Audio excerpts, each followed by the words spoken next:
This is Hidden Killers Week in Review. A look back at the most prolific stories of the week. This is the Hidden Killers podcast with Tony Brueski. Featuring former FBI Special Agent and Chief of the Counterintelligence Behavioral Analysis Program, Unveiled-WEEK.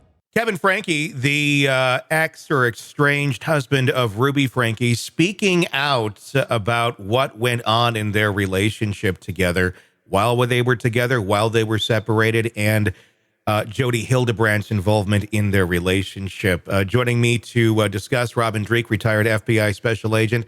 Big data dump just the other day, interviews, audio, diaries. I mean, it goes on and on and on. And we saw a very interesting Kevin Franke being deposed and questioned by police very early on in the investigation. And he seemed to be fairly clueless as to the depths of what the hell was happening at Jody Hildebrandt's home. I guess the first question is, do you buy it? Do you think he really, truly was that clueless that he appeared on camera? Boy, it's tough, isn't it? Yeah. The only thing that strikes me of this entire thing is the Hildebrandt cult that she started. She found a victim in Ruby, and they formed an anti-male cult from what it sounds like, as Franke was saying. Mm-hmm. And it again, when you're looking at this behavior pattern of really unhealthy behavior that manifested eventually in the abuse of the children, it just didn't happen from 0 to 100 overnight. There's an escalation of really strange, unhealthy behaviors that was happening between Franke and Hildebrandt. And the husband was, boy, you use that word victim. He's a victim of it as well, but you were hoping that as a father, he'd be able to do more than he was able to do as well. So, well, what was shocking to me about a lot of it is that there was no separation agreement. There was nothing legally stopping him from going and seeing his kids when she took them away. Right. He seems to just go off of the story of, well, we made this verbal agreement, and I thought the only way I get to see them again is if I stay on Jody's good side, and I'm paraphrasing. And then that's the way to do it. I mean, that's not the way to do it. I mean, you're dealing with someone who's not really mentally that well, and I think Kevin may be in that camp as well. And you're not going to go after seeing I mean, you have rights. You can bring an attorney into this to have visitation rights, but he seemed to very much just kind of cower to Ruby very early on. Like, well, you want to do this? You do that. Okay. Maybe I'll get back in your good graces someday. It just seemed really bizarre to allow your children to go off in that sort of a manner without, I don't know, much of a care. So it's interesting, our phraseology we have here. You're right. To you and I and people that are dealing with healthy relationships, it's completely bizarre. But here's some conjecture in here. Remember, Hildebrandt was recommended as his counselor by their church. I think the church is playing a large role in here in their sect of it, because when you have a group think going on and you are the one person, say you're the husband, say you're the father, and you're now surrounded by a tribe of people that are saying you're the bad apple, you're the bad egg, and then you have the charismatic Hildebrandt as a cult leader, that's kind of leading the charge against you and your behavior and what you're doing. You don't even think in legal terms. You think in terms of this is what this entire collective is saying. Mm-hmm. And there's a lot of brainwashing involved when you're dealing with those types of unhealthy behavior.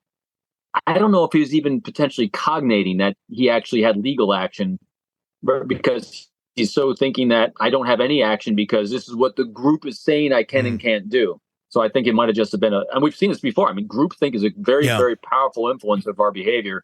And I think we keep focusing on Hildebrandt and Franke on this one, but I think there's a network around them that was supporting the behaviors they had. Because otherwise, you're right, you only have two crazy people that are abusing their children. Why didn't someone else step in? Well, because generally people don't step in when everyone around them is, I wouldn't say complacent, but they're aware of it, and they're taking sides. And when the husband doesn't have a side that's on his side, he feels disempowered. Yeah.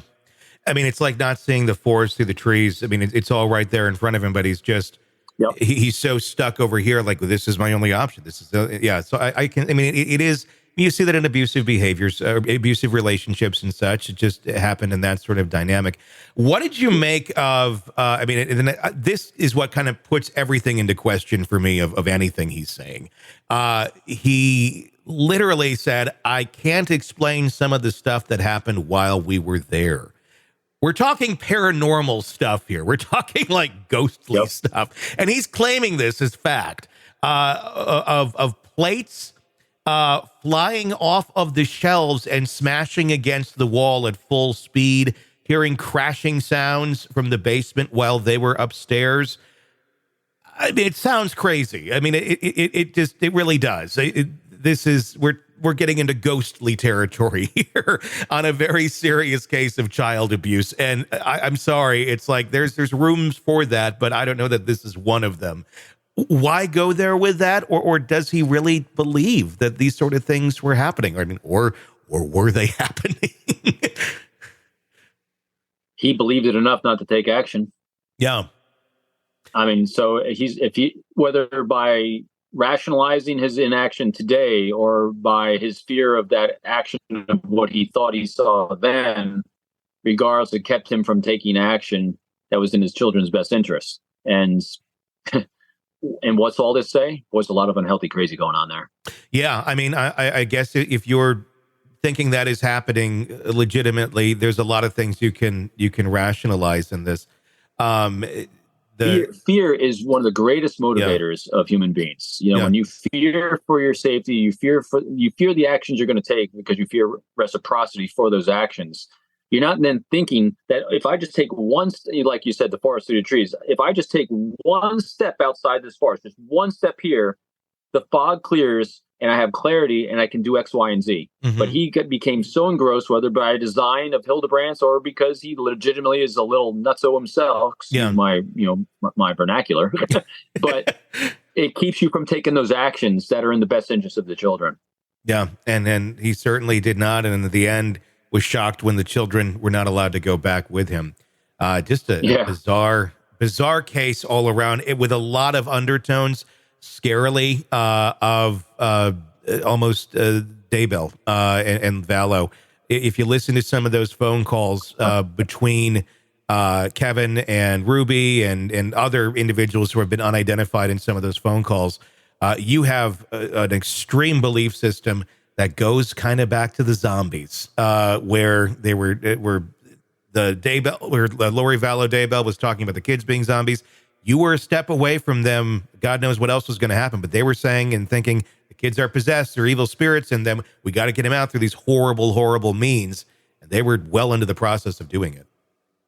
So I'm not a cult expert, but we from the cases you and I have covered, I've read a decent amount about them. Yeah. And so here's some elements, and this is why you said it has similar undertones as Daybell, because Daybell was cult-ish. Mm-hmm. And so is this. And here's why. Here's things that you need for the definition of a cult. You need a charismatic leader at the front of it that is the energy behind it. We have that. Hildebrandt and Lori Daybell herself. 2, you need cloistered people that are not allowed outside contact or limited outside contact, so you can keep the only information flow they get about how to interact with the world is very controlled. That's happened in both those cases. Yep. 3, do harm to others. In other words, they benefit from doing harm to others. Both those cases, exactly the same. Financial gain by their actions. Yep, we got to have that there as well. And then there's also a sexual nuance or undertone in these cases as well. And what we're seeing from some of we're not having claims of it, but some of the weirdness between Hildebrandt and Jody, and Franke, just there's a lot of strangeness there. So we're hitting on all the peaks here of potential cult-like activity, which generally becomes extreme. We've seen people all over the place that are completely healthy, normal people living out normal, healthy lives that become victims of this kind of mentality because they start out with exactly what we've seen in both those cases, love bombing. Mm-hmm. And then once you get love bombed and you get sucked into the love bomb, well, then we start having a little bit of trauma bonding going on that we talked about. Yep. And so I think that's what we saw. We saw a love bombing. We saw a grooming from a cult-like figure in both those cases, both Daybell and Hildebrandt. Again, my YouTube commando hat on right there, but yeah, they have all the ingredients, and they do. It's scary to think about what could have happened had they not been stopped where they were. Very true. Yeah, very. Glass half full on. It could have been. It was as horrendous as what happened, but I think you're right. It could have, if left to its own devices without anything else happening, it could have gone much worse. Want to listen ad-free? Want advance access to all of our interviews before anyone else? Become a True Crime Today Premium Plus subscriber on Apple Podcasts. You get every episode commercial-free. So you can binge on true crime until you can binge no more. Search True Crime Today Premium Plus on Apple Podcasts now, or go to our podcast page and sign up now. More of the Hidden Killers podcast next.